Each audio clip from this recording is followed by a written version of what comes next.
Так больше жить нельзя, думала Алла, прижимая к себе годовалого сынишку. Заснула она только под утро. Вечером Борис опять пришел поздно и опять пьяный. Всю ночь были семейные разборки, муж угомонился только в 4 утра. Засыпая с первыми лучами солнца, вся в слезах и с разбитой губой, Алла приняла важное решение. Надо уходить из дома, бежать подальше от этого человека и от этого места.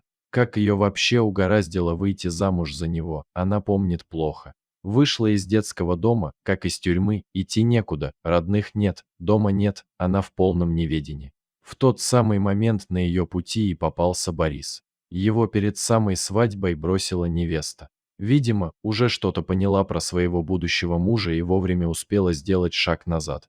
Борис поклялся себе, что назло бывший женится на первой встречной. Вот Алла ему и подвернулась в самый неподходящий для нее момент. Они стали жить гражданским браком. У Бориса была своя однокомнатная квартира, и он проживал в ней один. Он вообще был один, у него не было никого, как и у Аллы, и она подумала, что они родственные души. Наивная и доверчивая, она потянулась к взрослому мужчине. Ей казалось, что именно здесь она найдет защиту и покой. Алла еще не знала, в какую ловушку она угодила. Сначала все было неплохо, девушка нашла работу, зарплата была небольшая, но она была рада и такой. Борис вполне неплохо зарабатывал, и вдвоем всего хватало. Девушка решила, что ей повезло, и она вытащила счастливый билет. Первое время Борис был заботливым и внимательным, видимо, держался из последних сил, но он превращался в монстра, когда в его организм попадала хоть капля алкоголя. А алкоголь в его жизни стал появляться все чаще. Потом к этому бедствию добавились еще и карты. Оказалось, что ее сожитель игрок, причем игрок со стажем. Сперва он это все тщательно скрывал, потом почти все, что Алла зарабатывала, он спускал на алкоголь и карты. Она уже несколько раз намеревалась уйти, но Борис стоял на коленях, плакал, умолял остаться и слезно обещал, что больше такое не повторится. Но за одним последним разом наступал другой, потом третий, а потом она узнала, что беременна. На аборт денег не было, да она даже и не думала о таком исходе. Детей девушка очень любила и хотела стать мамой. Борис очень обрадовался такой новости, что скоро станет отцом. Он поклялся Але, что теперь все будет по-другому. Пару месяцев в их доме действительно была гармония, но потом Борис как с цепи сорвался, как будто хотел наверстать упущенное. Глядя на то, как живут другие, она не ждала благ всего мира к своим ногам. И если до рождения сына Борис никогда не поднимал на нее руку, то с рождением малыша он стал ее бить и находил для этого любые предлоги, как будто вымещал на ней злость за все свои неудачи. Алла лежала в постели с закрытыми глазами и вспоминала слова Бориса, которые он сказал ей накануне вечером, что сегодня он проиграл ее в карты какому-то мужику, которого видел в первый раз. Так что собирай вещи, из завтрашнего дня ты чужая жена, вечером за тобой придут. Она не могла поверить в такое. Уточнять, что будет с их сыном, она даже не попыталась, потому что для нее уже было все ясно. Завтра их с Мишуткой здесь не будет. Утром ее разбудил грохот бутылок и крик мужа. «Ты плохая хозяйка, ты плохая мать». Правда, найдя остатки алкоголя, он немного подлечился и снова завалился спать. Малыш начал капризничать, и Алла, взяв ребенка на руки, вышла из квартиры и захлопнула за собой дверь. Что же делать теперь? Возвращаться нельзя. Купив пирожок и молоко, они позавтракали в парке. Мысль уехать за город не покидали ее, и она решилась. Сев в электричку, выбрав конечную станцию, они уехали из города. Она выбрала именно эту станцию, потому что ее название ей казалось каким-то знакомым. Где-то она уже слышала это необычное слово «особь». Ей вдруг показалось, что она знает его очень давно, еще с детства. А может, это как-то связано с ее семьей, ведь она ничего не знает о себе. Кто она, откуда, почему оказалась в детском доме? Она не знает никого из родных и даже близких.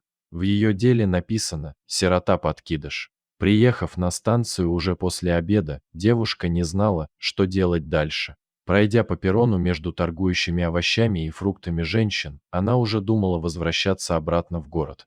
«Ты расскажи, девонька, что ты ищешь на станции. Может, жилье снять хочешь?» – спросила одна из женщин. «Хочу», уверенно ответила Алла, хотя денег у нее было очень мало. Так живет у нас Матрена на хуторе, недорого берет с постояльцев. Здесь недалеко, километра 3, и женщина махнула рукой в сторону леса. Иди, не бойся, тут недалеко найдешь старый домик. Алла подхватила сына и хотела что-то расспросить у этой женщины, только ее уже не было. Оглянувшись по сторонам, девушка немного замешкалась. Ее пугала незнакомая дорога, уходящая в лес. Немного подумав, Алла с Мишуткой на руках решилась идти. На краю леса дорога перешла в узкую тропинку, еле заметную в траве. Лес встретил их прохладой, щебетом лесных птиц и запахом цветущих растений. Дорога была приятной и нетрудной. Мишутка на руках у мамы уснул сладким сном. В какой-то момент тропинка раздвоилась, и Алла не знала, куда идти. Пошла направо, даже сама не зная, почему. Она уже шла примерно час, а лес все не заканчивался, и хутора не было видно, да и тропинки тоже. Руки онемели от тяжести. Она поняла, что устала и заблудилась. Девушка решила отдохнуть и присела на пенек. Слезы потекли у нее из глаз. Да почему же она такая несчастливая? Из дома ушла, так еще и в лесу заблудилась. И как теперь выбираться? Как искать этот хутор? Вдруг она услышала за спиной тихие шаги и хруст веток. Она повернулась. Волк стоял совсем рядом и внимательно смотрел на нее. Ужас застыл в глазах девушки. В этот момент она не думала о себе. Все ее мысли были о маленьком сыне. Но волк не собирался на нее нападать, скорее наоборот, он звал ее куда-то за собой. Это она поняла по его странному поведению. Он то уходил, то снова возвращался на прежнее место. Терять уже было нечего, и Алла пошла за животным. Вскоре они вышли к той самой развилке, где она неправильно свернула направо. Волк пошел по другой тропинке, и девушка последовала за ним. Вскоре показалась полянка, а на ней вдалеке виднелся дом. Волк вошел во двор и направился к большой просторной будке. Это, видимо, было его жилище. Алла постучала в дверь, но никто не отозвался. Тогда она потихоньку вошла в дом. «Вы комнату снять хотите?» Она услышала за спиной приятный женский голос и повернулась. Женщина качнулась и чуть не упала в обморок, но вовремя схватилась за дверной косяк. «Галочка, детка, сама вернулась в родной дом.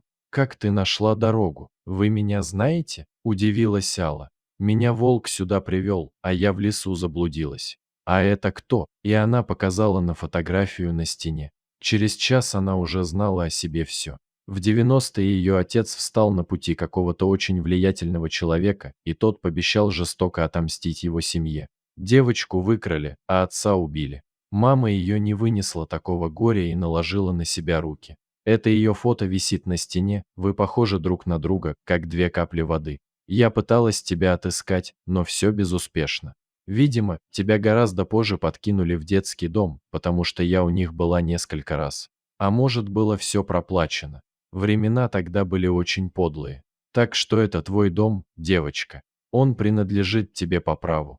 Дорогие зрители, если вам понравилась эта история, обязательно поставьте палец вверх и поделитесь этим рассказом со своими друзьями. Если вы впервые на этом канале и еще не подписаны на него, рекомендую подписаться прямо сейчас, чтобы не пропустить очередную захватывающую историю.